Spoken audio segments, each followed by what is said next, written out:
Obrigada. Tá, então tá bom. Eu vou desconectar aqui da do Helder que tá dando um feedback aqui, tá? Obrigada, tchau.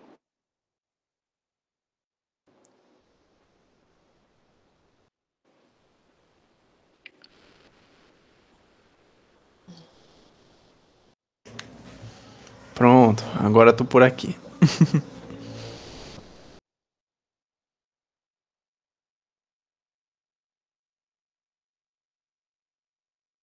Aparentemente tá tudo certinho, tela você mostrou também, tá bonitinho. Sem estresse agora.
Andrea, tá me ouvindo? Sim. Só queria te fazer uma última pergunta. É. Você quer que a gente avise sobre quanto tempo tá faltando antes de Ah, eu, terminar? eu acho legal. Sabe por quê? Eu, nesses dias todos, estou aí numa correria danada e eu fiz a minha apresentação com 40 slides. Normalmente eu levo 1 minuto por slide. Uhum. Mas só para, né, só para eu ter uma ideia, se você puder avisar, é bom. Tá certo. Tá Bom, bom? se o chat estiver muito tumultuado, eu só abro o microfone e falo rapidamente para não atrapalhar, tá bom? Tá, tá bom. Então é E aí isso. você vai me apresentar e aí eu começo a falar? Já deixo a apresentação ou como é que faz? Eu acho que não sou eu quem lhe apresento, é a Fernanda. Tá.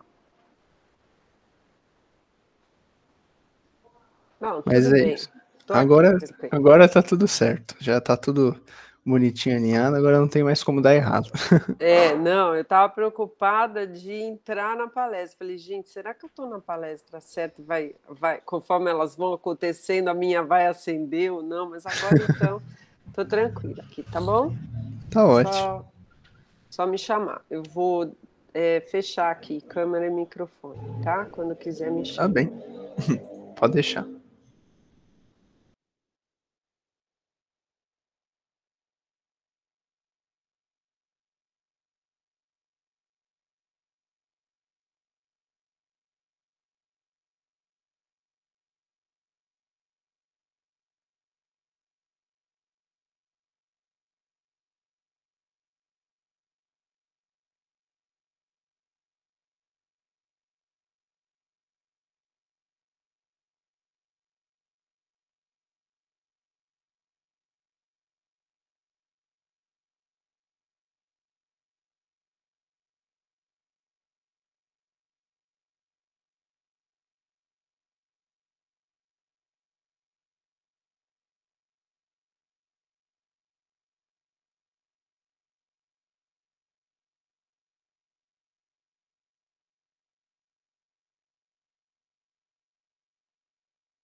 André. Oi. Você consegue me ouvir bem? Sim. E você, tá Eu me sou a ouvindo Fernanda, bem? eu que vou apresentar aqui. Tá. Só um minutinho que eu estou com um problema no áudio.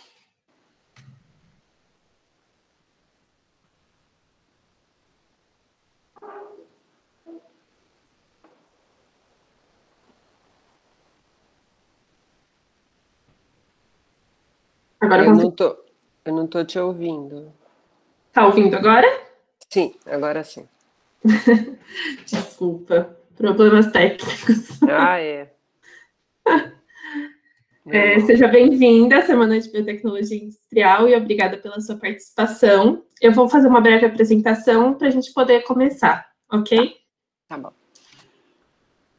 Bom, agora, só dando os mesmos recados que vocês já ouviram, mas é sempre importante lembrar, o microfone e a câmera devem permanecer desligados durante toda a apresentação. Usem o chat somente para as perguntas serão feitas todas ao final da palestra, serão organizadas e realizadas por mim ao final, então vocês podem mandar. E não usem o chat para informações que não sejam referentes à palestra de agora. Temos o grupo do WhatsApp, se alguém ainda não tiver, é só avisar que a gente manda o link. E a palestra, ao final, nos últimos 10 minutos é feita a chamada e com 70% de presença você obtém o certificado da semana. E agora teremos a palestra de estrutura e função de transportadores ABC e relevância em bactérias patogênicas. Os transportadores ABC apresentam grande relevância médica e farmacêutica, uma vez que são relacionados ao desenvolvimento do fenômeno de múltipla resistência a drogas no tratamento do câncer, resistência bacteriana, infectividade e patogênese. A palestrante é a Andréa Balan Fernandes, que possui bacharelado em Ciências Biológicas pela Universidade Estadual de Campinas, mestrado em Biotecnologia pela Universidade de São Paulo e doutorado em Ciências Biológicas, também pela Universidade de São Paulo. Atualmente, ela é vice-presidente da Agência Cosmos de Coworking e Inovação da Universidade de São Paulo, envolvida em projetos de formação de pesquisadores em inovação e empreendedorismo na área da saúde e bolsistas de produtividade da CNPq. Pode começar, Andréia, muito obrigada. Obrigada. Eu que agradeço pelo convite, por essa oportunidade de estar aqui falando para vocês. A minha formação ela é bem variada. Eu comecei o mestrado com biotecnologia, depois passei por várias outras áreas e acho que isso fez um diferencial na forma como hoje eu avalio o meu trabalho e a minha linha de pesquisa, que é tem um core básico, né? Então, eu espero na minha palestra mostrar para vocês um pouquinho do que o meu grupo faz. Principalmente, eu trouxe mais as coisas aplicadas na área de biotecnologia, envolvidas principalmente com saúde. Eu vou aqui dividir a minha tela com vocês e aí eu só peço que confirmem se a tela está aparecendo. Já está aparecendo aqui para a gente, André. Tá, então vou colocar no modo apresentação e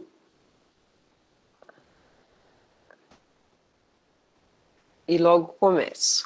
Bom, mais uma vez, muito obrigada pelo que eu vi do programa, né? Essa semana realmente é uma semana muito interessante, as palestras são... me inscrevi em várias, confesso que eu estou com pouco tempo para conseguir assistir, mas as palestras parecem ser de fato muito interessantes, então espero que vocês estejam aproveitando. O meu grupo, ele se localiza na Universidade de São Paulo, no Departamento de Microbiologia, no Instituto de Ciências Biomédicas. A gente tem como proposta estudar transportadores de bactérias, principalmente bactérias patogênicas, e tanto do ponto de vista estrutural como funcional. Então, só para introduzir, o meu grupo é um grupo de biologia estrutural. A biologia estrutural é a caracterização das proteínas, né, na sua forma atômica. Então, qual que é a forma dessas proteínas e como que essas proteínas podem executar a sua função. E essas proteínas que eu mostro aqui são os transportadores que a gente tem como alvo no laboratório. São chamados transportadores ABC, porque eles são dependentes da quebra do ATP, então o nome vem de ATP Binding Cassette, por isso ABC, são dependentes da quebra do ATP, promovido por uma ATPase, que fica no lado citoplasmático da membrana, para que o transportador sofra um processo de abertura e fechamento. Então, esses transportadores, canonicamente, estruturalmente, eles têm uma conservação de proteínas que compõem, né? No caso dos importadores, a gente tem uma proteína periplasmática, como esses dois casos eu mostro aqui.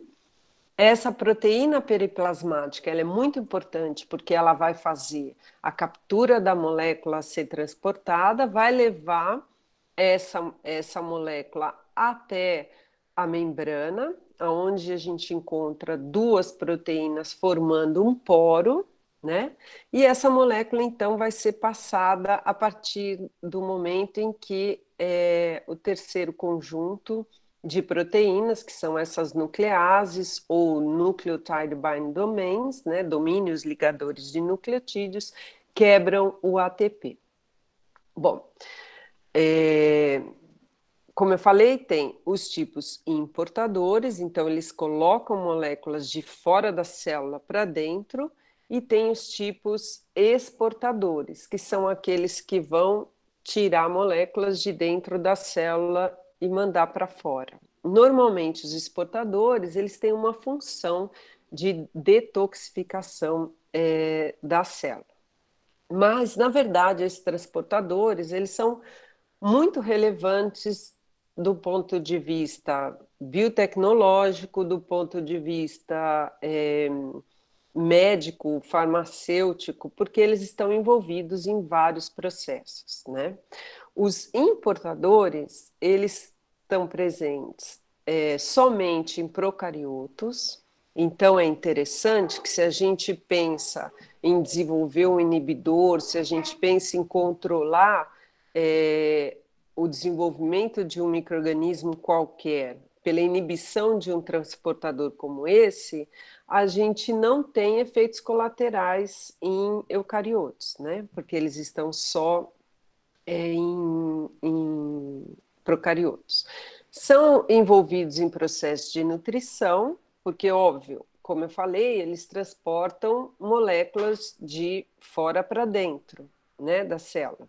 Então, eles podem transportar desde íons, peptídeos, açúcares, diferentes moléculas que vão ter relevância importante no metabolismo celular como um todo. Por isso, também são envolvidos nos processos de infecção, patogênese e de quimiotaxia. Então, são excelentes alvos para a gente identificar em bactérias e depois tentar trabalhar como alvos para inibição dessas próprias bactérias. E os exportadores, eles têm uma relevância, não sei se ainda maior, mas no contexto médico, certamente muito maior do que os importadores, porque eles estão presentes em todas as células, né? Desde procariotos a eucariotos, estão envolvidos em várias doenças genéticas, então mutações que afetam esses transportadores levam essas doenças genéticas, e estão envolvidos principalmente num fenômeno importantíssimo, que é o fenômeno de resistência a drogas. Então, o que acontece? Quando a gente toma um antibiótico, quando a gente administra uma droga para tratamento de uma determinada bactéria, o mesmo, como eu menciono aqui no tratamento do câncer, né? As células reconhecem por meio desses transportadores que existe uma molécula que não é dela, uma molécula non-self, que deve ser mandada para fora. E esses transportadores, então, ficam pondo tudo para fora. Então, você põe a droga, administra a droga entra na célula, a célula reconhece que aquilo não vai matá-la, que aquilo é tóxico e põe para fora. E nesse caso, principalmente em bactérias, isso tem levado ao problema da resistência, né? Porque você tem que aumentar a dosagem de antibiótico para tentar suprimir o problema desse efluxo de drogas. E a mesma coisa acontece no tratamento do câncer. Então, eles têm uma relevância muito grande, quando eu falei, e são estudados na indústria farmacêutica como alvos para modulação, né? Como que você pode inibir esses transportadores durante o processo de tratamento de uma determinada doença. Bom, no meu grupo a gente tem várias abordagens para lidar com esses transportadores. A gente tem objetivos diferentes. Então, desde caracterização da estrutura e função, ver como que é a forma mesmo do transportador, o que esse por meio da forma a gente pode identificar qual é a função dele, se ele é exportador, se ele é importador, que tipo de molécula ele pode importar ou exportar. Então a gente tem um interesse na caracterização estrutural e funcional. A gente tem também o interesse na caracterização de qual é o papel desses transportadores nas bactérias que a gente estuda no processo de resistência a drogas. E a gente também está interessado em saber como que eles estão relacionados com a infecção e a patogênese bacterianas. Então, quais transportadores são ativados durante o processo de infecção, quais transportadores são essenciais na patogênese, enfim. E, por fim, mas que é o que eu trouxe mais para essa apresentação, como que esses transportadores a gente poderia desenvolver estratégias para inibir ou modular a atividade desses transportadores. Então, toda a minha palestra hoje, ela está um pouco mais focada nessa abordagem aqui, embora vocês vão ver um pouquinho de cada coisa. E eu gostaria de falar também que nosso grupo trabalha com os transportadores, mas muitas vezes a gente encontra enzimas que estão relacionadas a esses transportadores. Então, no finalzinho, também eu mostro algum trabalho que a gente faz com lipases, né, de interesse biotecnológico, que também estavam relacionadas, são associadas a esses transportadores. Então, eu vou falar para vocês alguns casos que a gente tem estudado e as nossas abordagens, tá? Em princípio, eu falei que eu preferia as perguntas no final, porque como a apresentação ela é longa e tem várias coisas, enfim, eu tinha medo de atrasar. Mas caso vocês não tenham entendido alguma coisa, por favor, podem perguntar, porque é muito chato também continuar assistindo uma coisa quando você ficou perdido em algum ensaio. Então, o primeiro caso que eu vou apresentar para vocês é uma estratégia que a gente desenvolveu para inibir esses transportadores utilizando anticorpos. Como eu falei para vocês, os importadores e os exportadores, eles têm duas proteínas de membrana que vão formar um poro, né? Então, duas proteínas de membrana que formam um poro, tem o domínio ATPase, né? E tem, no caso dos importadores, a proteína periplasmática, que é a que capta o, o substrato. Então, a gente pensou assim, bom, eu poderia tentar bloquear, será que é possível bloquear a atividade desses transportadores, fazendo-se anticorpos contra essas proteínas periplasmáticas? Né? Essa foi uma primeira questão que a gente teve. Outra abordagem que a gente pensou é, será que ao invés de eu pegar uma proteína periplasmática, se eu conseguir fazer anticorpos contra essa região das proteínas de membrana, eu também consigo bloquear a atividade dos transportadores? E uma terceira abordagem ainda foi a abordagem da interação entre as proteínas de membrana, as permeases, e as ATPases. Como as ATPases são essenciais para o transporte, se elas não conseguirem interagir no transportador, não vai ocorrer o transporte. Então, eu só queria mencionar, ressaltar uma coisa que vai ser importante daqui para frente, que tanto exportador quanto importador, eles apresentam nas permeases, né, uma dessas hélices que atravessam a membrana na permease, não sei se vocês enxergam aqui o meu lápis, né, ela atravessa a membrana, mas ela sai como uma extensão aqui, ó, tá vendo? Numa hélice. E essa hélice está diretamente em associação com as ATPases.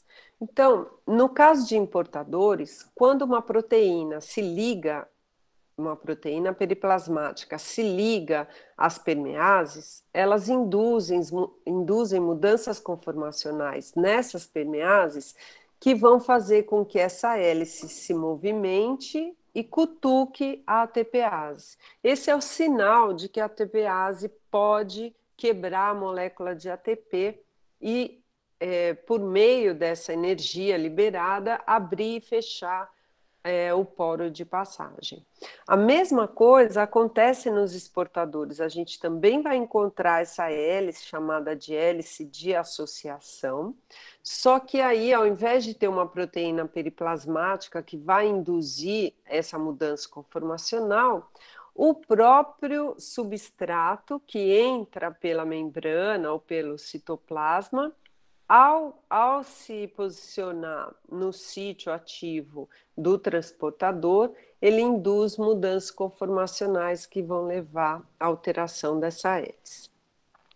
Então, a nossa primeira abordagem foi pensando nas proteínas periplasmáticas. Por quê? São aqueles componentes que não estão presentes em eucariotos, que seriam alvos para a terapia, né? E seria muito interessante, porque muitas dessas proteínas já foi mostrada que são proteínas que estão diretamente relacionadas a processos de patogênese em vários micro-organismos, né? Então, a gente pensou, vamos inibir as proteínas de transportadores do tipo importador. Esse trabalho, ele começou há uns 4 anos, né? Na verdade, o grupo da professora Rita foi um trabalho em colaboração.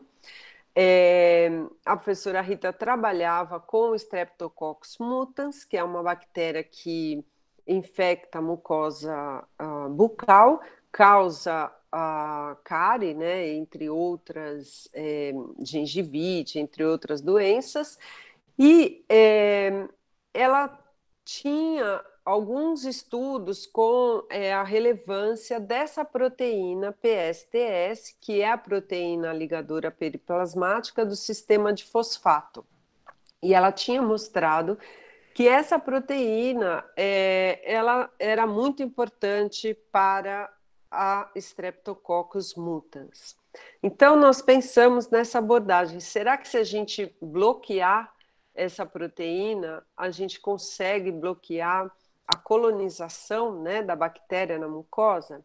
Então, nós expressamos a proteína injetamos a proteína em camundongos, geramos anticorpos, e os anticorpos, esses camundongos que tiveram, né, a produção dos anticorpos, eles foram desafiados com colônias de Streptococcus mutans na cavidade mucosa. E a gente mostra muito bem que os indivíduos que tiveram os camundongos, né, a gente sempre faz com o controle, que tiveram exposição a esse anticorpo, né, a produção do anticorpo, eles inibiram a colonização na cavidade bucal, né, seguida da imunização.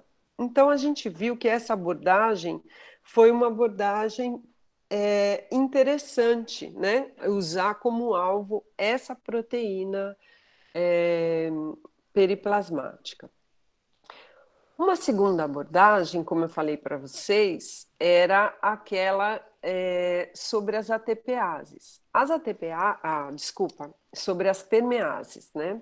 As permeases, elas são proteínas de membrana. Proteínas de membrana, para quem trabalha com biologia estrutural, que a gente tem que expressar, purificar a proteína para poder fazer ensaios in vitro, enfim, estudos estruturais e biofísicos, são proteínas muito difíceis de serem produzidas, porque elas têm um caráter muito hidrofóbico na região que está embebida na membrana, né? Então, qualquer tampão que é um meio solúvel, né, não se dá muito bem com essa região.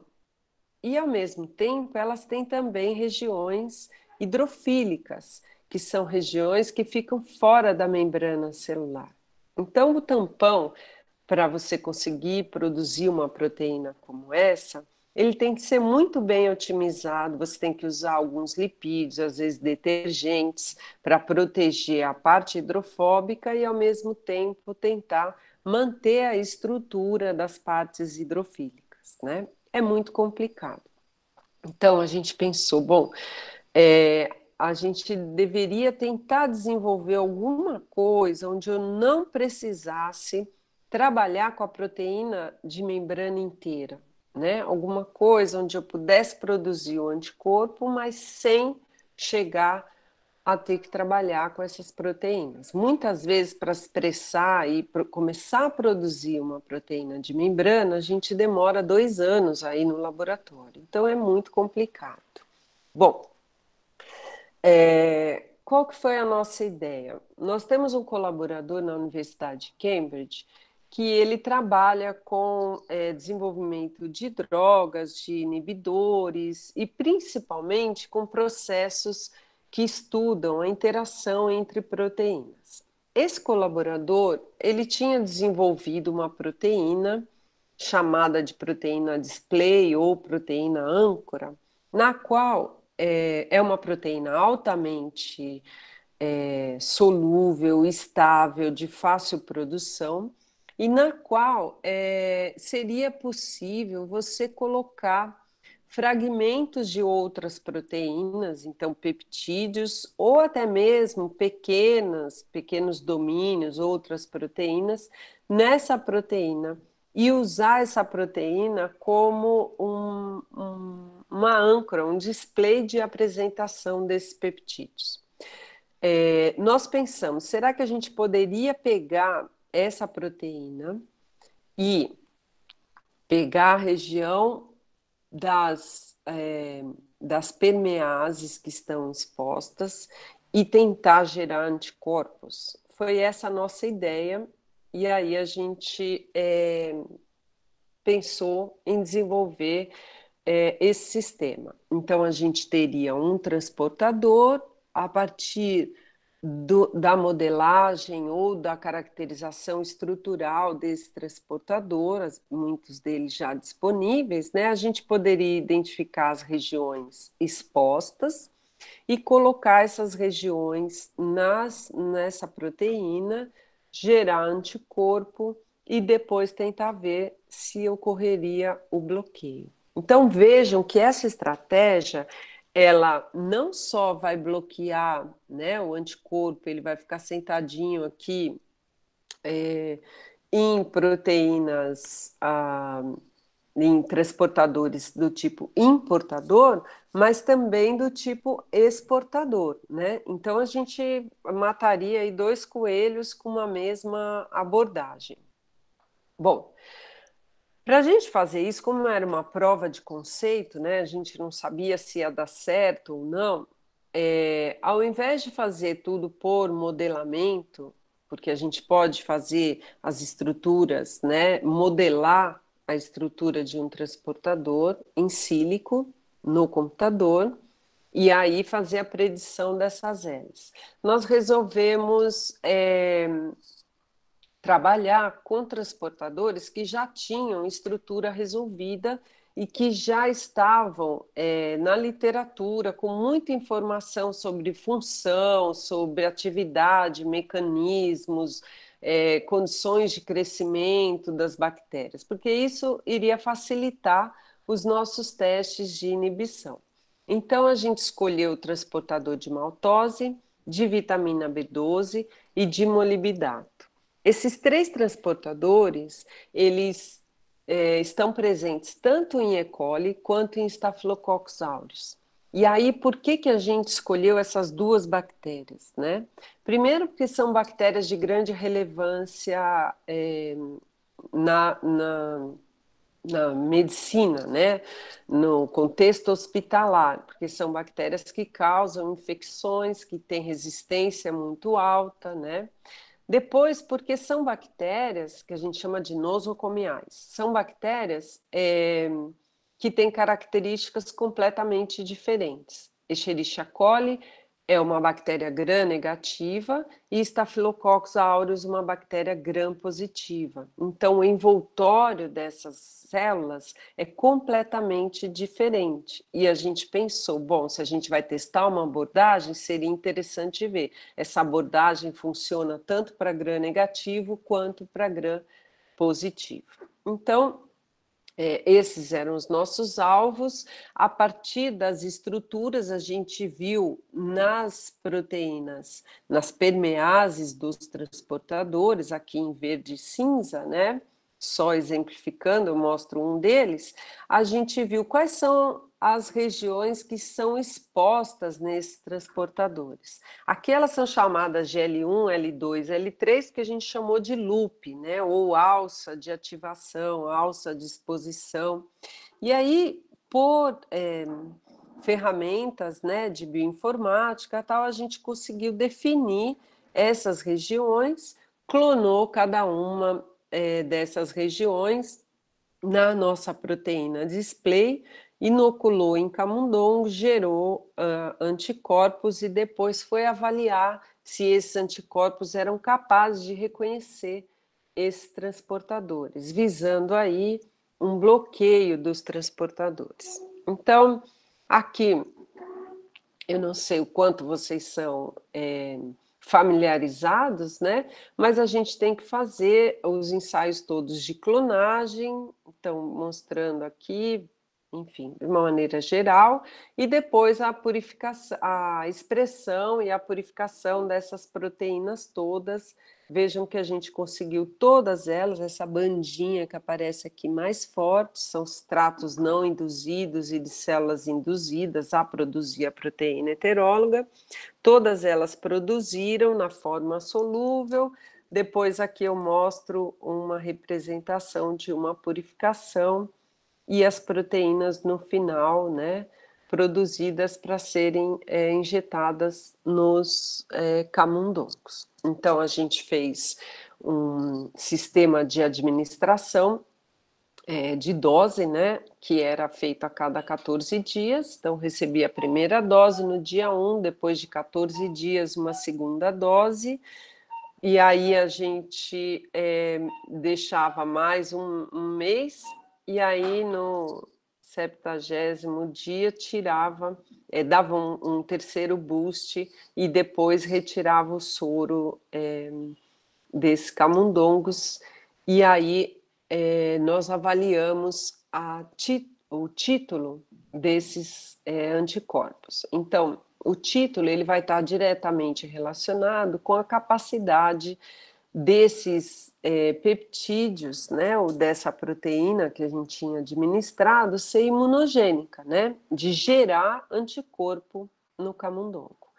E uma coisa, primeiro, que chamou muita atenção é que a proteína sozinha, ela também foi inoculada, então só a nossa proteína âncora, né, ela gera nenhum anticorpo. Ela não é uma proteína imunogênica.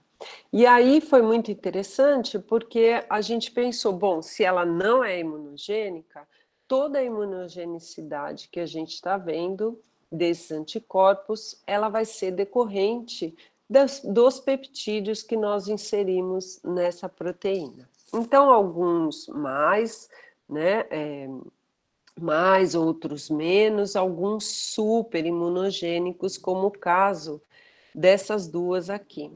E foi interessante notar que essas duas aqui, quando eu falo anti-G e anti-D, né, são duas permeases que a gente gerou, peptídeos dessas permeases do sistema de captação de maltose, tanto de E. coli quanto de Staphylococcus aureus. Então, essas proteínas desse sistema são altamente imunogênicas, muito mais do que as demais. E a gente resolveu fazer o teste com essas duas exatamente por isso.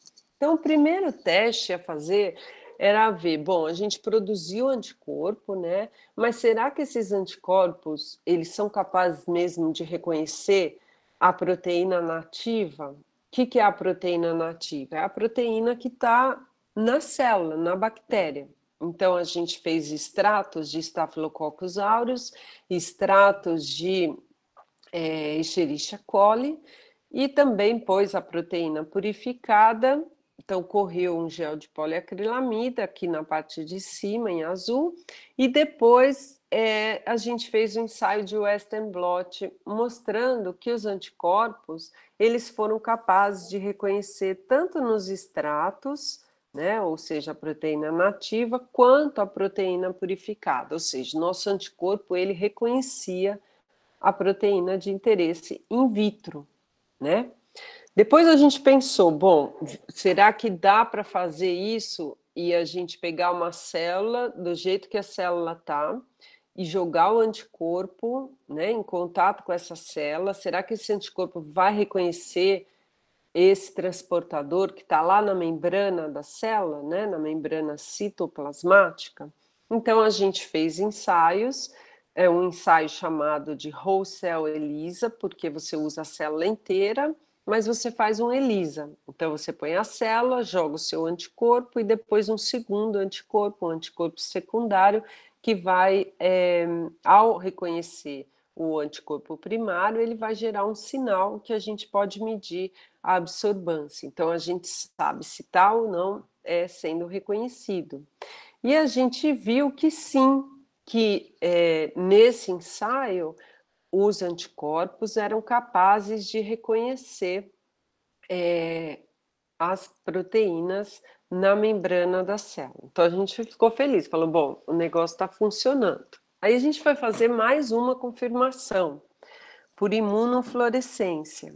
Então verificar se a célula no microscópio, a imunofluorescência é um ensaio no qual você faz parecido com ELISA, você vai ter um anticorpo primário, é o seu anticorpo que deve reconhecer a proteína na membrana, e depois você usa um segundo anticorpo que vai emitir uma fluorescência, e aí você olha no microscópio e vê se a célula ficou da cor esperada, a cor esperada é verde, a gente sabe que ela está lá, que o anticorpo se ligou, né, na superfície celular, que era onde a gente imaginava. Então, aqui a gente pegou o anticorpo ante a proteína âncora com a permease do sistema de captação de maltose de Staphylococcus aureus. Lembra, Staphylococcus é a bactéria gram positiva. E André, Oi. Só para avisar que tem mais 15 minutos, tá bom? Ave, falei tudo isso já? Tá. Obrigada. E aí a gente testou isso, né, em células com detergente e sem detergente. O detergente para permeabilizar a membrana, que a gente queria ver, será que o anticorpo precisa de permeabilização ou não? E aí, olha, tá lá reconhecido, o anticorpo é capaz de se ligar sem permeabilizar ou permeabilizando. Já em E. coli não acontece isso. Só depois da permeabilização é que a gente vê a célula ficando verdinha, indicando que essa nossa estratégia ela funciona melhor em bactérias gram-positivas. O segundo caso que eu vou mostrar para vocês é de proteínas inibidores, né? Então, aqui a gente usou uma abordagem diferente, é uma abordagem de desenvolvimento de drogas, né? De fármacos contra a proteína periplasmática de um sistema de captação de sulfato de Mycobacterium tuberculosis. Esse sistema é essencial para a bactéria. E a gente pensou nessa via toda, a primeira proteína é a proteína periplasmática. Se eu encontrar uma droga que se ligue aqui, que impeça com que o substrato se ligue, eu vou conseguir inibir o crescimento da bactéria. Então, a gente tinha essa ideia de bloquear o transporte. Nós resolvemos a estrutura da proteína, caracterizamos o sítio ativo dessa proteína, né? E depois a gente fez um ensaio baseado na metodologia de desenvolvimento de drogas por fragmentos, aonde você tem uma proteína, você coloca essa proteína em contato com uma biblioteca de fragmentos de drogas, né? Vê quais desses fragmentos interagem com a proteína e depois você vai ver a localização e aí você começa a crescer a droga. Então você vai desenhando aí através de química medicinal novas drogas que possam ser bem específicas ao seu alvo.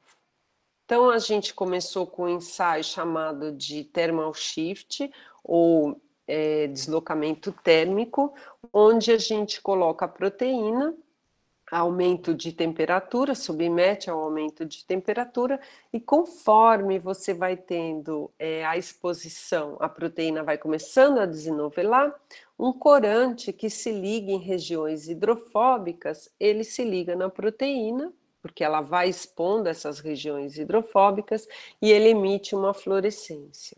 Então, nós usamos uma biblioteca de 360 fragmentos, aqui eu pus só alguma representação, e a gente teve várias curvas mostrando, então aqui eu tenho a proteína sozinha, né? E depois a gente pode ver que vários fragmentos levaram a um shift, a um deslocamento dessa temperatura de melting, né? Então, de início, identificamos 17 fragmentos. Desses 17, nós fomos para estudos de ressonância e ressonância magnética, né? E STD ressonância. 7 foram confirmados. E aí a gente fez ensaios em sílico para determinar aonde esses fragmentos estariam localizados. Então, a gente viu que dos 7, a gente tinha fragmentos que se localizavam bem próximo ao sítio ativo, na entrada do pocket, fragmentos que se localizavam lá dentro do sítio ativo e também na entrada do bolsão. A gente caracterizou as interações desses fragmentos, né? E depois, a partir disso, agora a gente tem trabalhado em como desenvolver um inibidor a partir disso daí.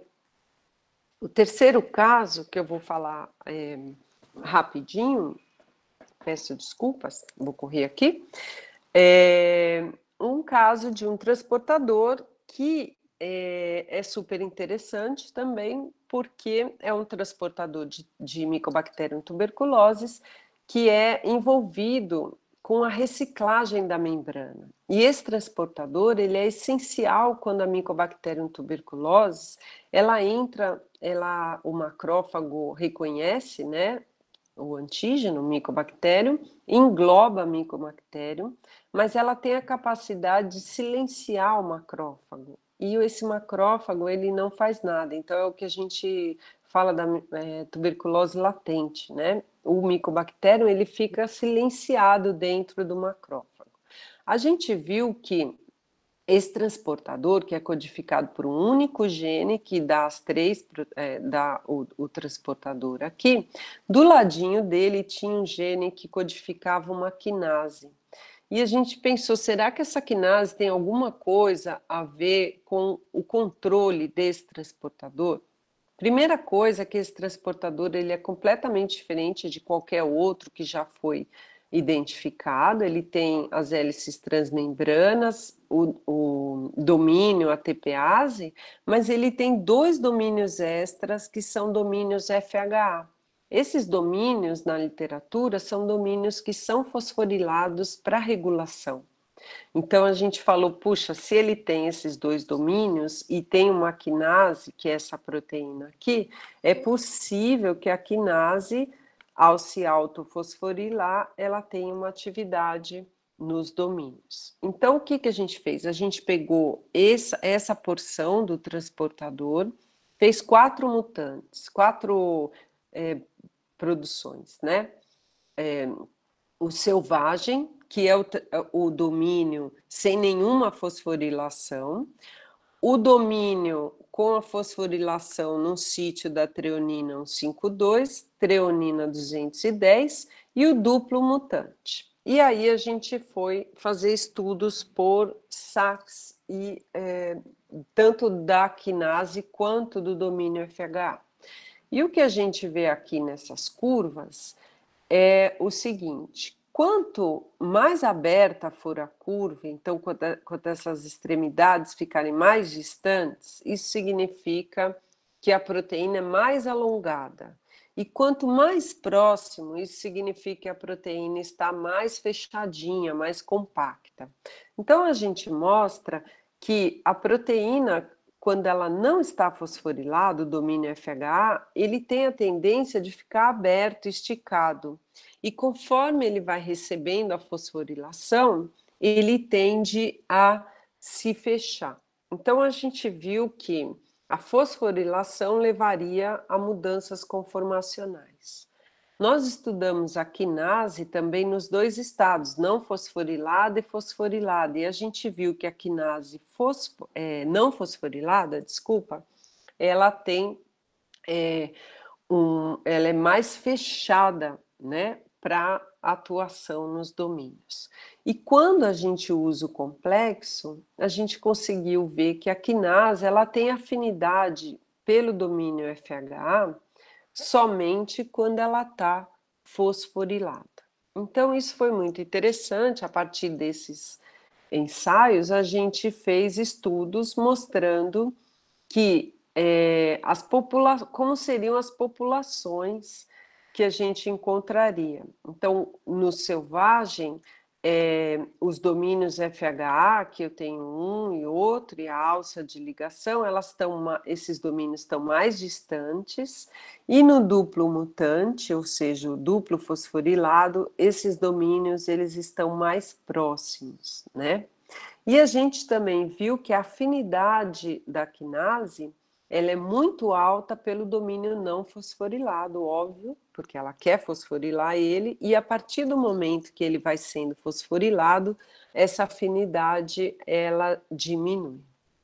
Então a gente resolveu a estrutura da quinase com um inibidor também. Então nós usamos um inibidor de quinase, um banco de inibidores de quinase, e a gente conseguiu resolver a estrutura dela com um inibidor. Então agora a gente vai partir para estudos mostrando que se a quinase ela está inibida, o transportador não será ativado, e isso deve fazer com que ele, no macrófago, a infecção não aconteça, tá? Eu tinha mais um caso aqui, mas eu vou pular. porque eu sei que eu já extrapolei aqui o meu tempo. Se vocês quiserem falar depois, ou quiserem conversar comigo, depois a gente pode fazer um chat aí particular, sei lá, tá? Então, eu gostaria de agradecer. Eu mostrei assim um pouquinho do que a gente tem feito no laboratório, no desenvolvimento de drogas e controle desses transportadores. Esse aqui é o meu grupo atualmente, né? E os estudantes, né, e pesquisadores que estão em vermelho são esses envolvidos nos trabalhos que eu apresentei aqui para vocês. Então, eu tenho alguns alunos que já saíram do laboratório, estão todos fazendo pós-doc fora, né? E também gostaria de agradecer muito os meus colaboradores, que hoje em dia na ciência ninguém faz nada se a gente não tiver colaboradores, tanto para as análises de saques, de estrutura, inibidores, enfim. A gente tem financiamento da FAPESP, CNPq, CAPES, do Royal Society, do Colciências e agradecer ao Departamento de Microbiologia. Enfim, agradeço muito a vocês e estou à disposição para perguntas. Espero não ter extrapolado muito tempo, porque, como eu falei, eu gosto de falar e aí eu vou me empolgando. Enfim. A gente está dentro do tempo ainda assim. Ah, tá bom. Muito obrigada pela sua apresentação, Andréa, foi muito boa. Já temos elogios, inclusive, falando que a apresentação foi perfeita. Ah, obrigado, mas eu queria tanto ter terminado ela. Quando eu treinei aqui em casa, não sei se eu falei rápido, deu 40 minutos. Agora já E temos uma pergunta do professor Arnaldo, que claro. poderia-se trabalhar com esses transportadores para fazer com que um produto de fermentação, que é interno à célula, o que requer rompimento celular, possa ser excretado pela célula?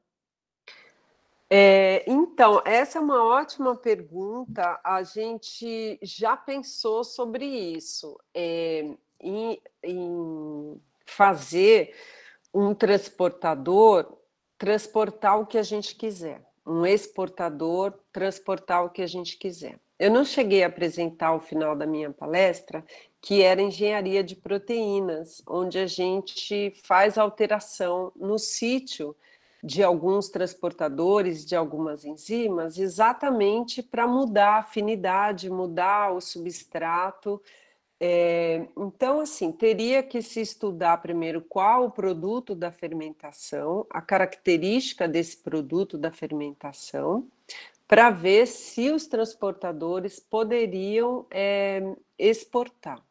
Porque essas bombas de fluxo de transportadores, principalmente no caso de transportadores ABC, elas são o poro de passagem, ele tem uma característica bastante hidrofóbica.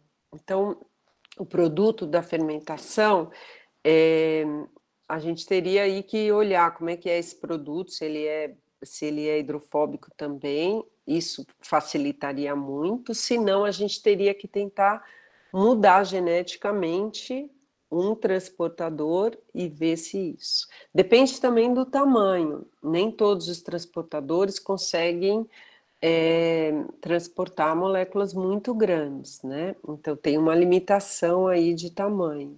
Mas eu acho que isso é uma coisa interessantíssima e a gente já até pensou em direcionar para alguns tipos de produtos do metabólito, né, das células. Muito obrigada. Ele agradeceu aqui. Temos uma pergunta do professor Walter agora. Por que no estudo de bloqueio da proteína canal de maltose, os anticorpos demandaram detergente para Escherichia? Os anticorpos não conseguem atravessar a membrana externa? Isso, exatamente. A gente tinha uma dúvida, por isso que a gente resolveu testar gram positivo e gram negativo. E. coli é gram-negativa e tem essa membrana externa. E a gente pensou, putz, desenvolvemos um sistema todo que tem que chegar na membrana interna, mas será que o anticorpo é capaz de passar? Alguns artigos que a gente leu, que usam anticorpos para outras proteínas, mostram que eles passam sim, mas outros falavam que não. Então, a gente fez um teste. Vamos fazer o teste sem permeabilização, e aí não houve fluorescência, e aí a gente falou, bom, então esse anticorpo não está passando. E aí a gente permeabilizou, e aí passou. Então, no caso de E. coli, eu acho que o interessante seria, ao invés da gente usar anticorpo, a gente usar nanobodies, né? Que são aqueles anticorpos pequenininhos, porque aí sim eles atravessam. Ou uma coisa que a gente tem interesse, assim, que o nosso grupo também está trabalhando, é pegar esses anticorpos, a fração que reconhece, né, a proteína de membrana, e talvez colocar num polímero qualquer ou numa nanocápsula para que essa passagem seja facilitada na membrana. A próxima pergunta é da Sara de Souza Queiroz. Olá, gostaria de saber quais as ferramentas que vocês utilizam para identificar os alvos moleculares das moléculas importadas exportadas. Olha, a gente usa várias, na verdade, né? A primeira delas, assim, o meu grupo, ele, como eu falei, é um grupo de biologia estrutural, mas a gente usa muito a biologia em sílico, né? Então a gente usa muitas ferramentas de bioinformática. A primeira coisa é assim, quando a gente escolhe uma bactéria, por exemplo, a gente começou trabalhando com xantomonas. A primeira coisa que a gente fez foi ir no genoma das xantomonas e tentar identificar todos os transportadores do tipo ABC que xantomonas tinham.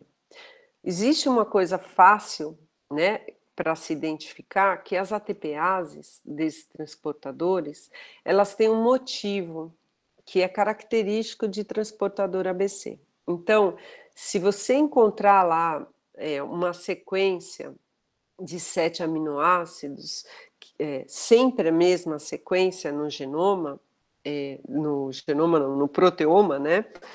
Você sabe que aquilo é uma ATPase de transportador ABC. E aí a gente vai para o genoma e vê, do lado dessa ATPase tem uma permease, tem uma proteína periplasmática. Então, esse foi uma primeira abordagem, no caso de xantomonas, que o nosso grupo é o único que estuda transportadores ABC em xantomonas.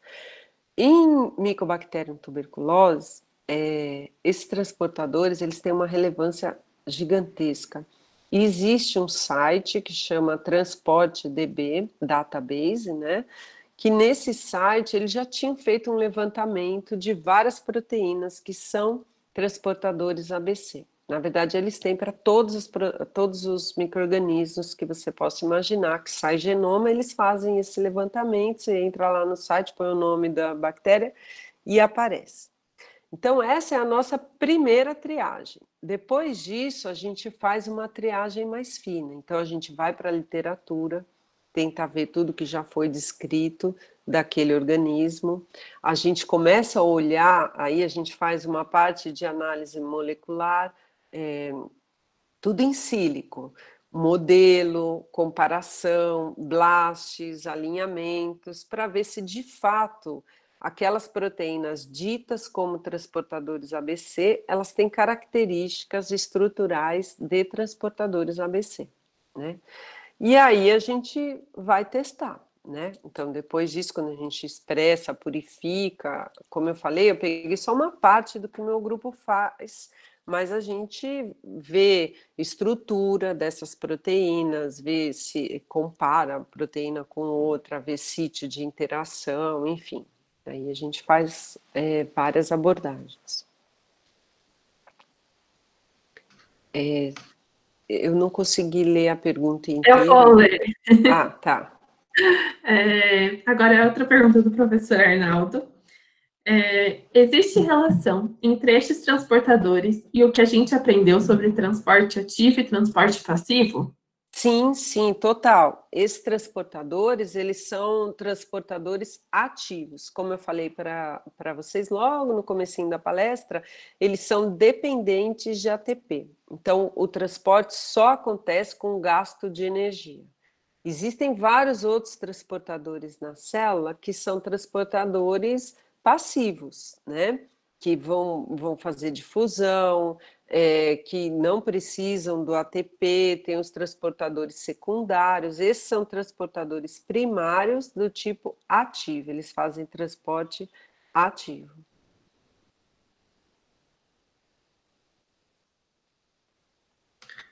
Bom, se não tiverem mais perguntas, a gente pode encerrar por aqui. Queria agradecer muito a sua participação novamente. Obrigada. Espero que tenha sido bom participar da semana, que você também aproveite da programação. Sim, sim, eu quero aproveitar. E agradecemos por estar conosco na Semana de Biotecnologia Industrial, que possa voltar mais vezes também. Muito obrigada. Obrigada, eu que agradeço a vocês a oportunidade de mostrar um pouquinho do trabalho. No início da minha apresentação tinha lá o nosso site, né? Que é www.balangroup.org ou o meu e-mail abalan@usp.br. Se vocês tiverem dúvidas, interesse na linha de pesquisa, é só Pode deixar que a gente vai estar repassando todos os participantes. Então, boa semana aí para vocês. Muito obrigada. E para informar a todos que agora a gente tem meia hora de intervalo até a próxima palestra e o link vai estar disponível 5 minutos antes, que é às 6 horas. Tá bom. Tchau, gente. Boa semana aí para vocês. Tchau.